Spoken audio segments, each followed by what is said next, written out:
ไปยกกุ้งมาใส่ตั้งแต่ก่อนนู้นไม่ได้เปลี่ยนเหยื่อเลยเหยื่อเดิมสด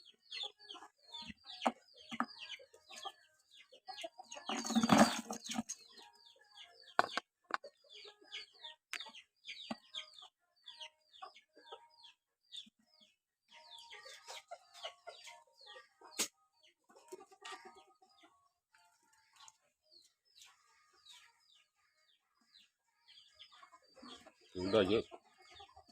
ได้เปลี่ยนเหยื่อ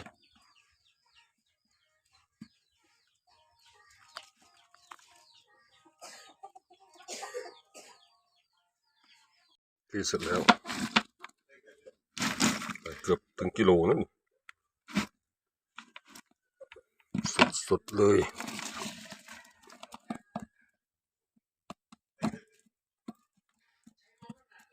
ตัวใหญ่ๆ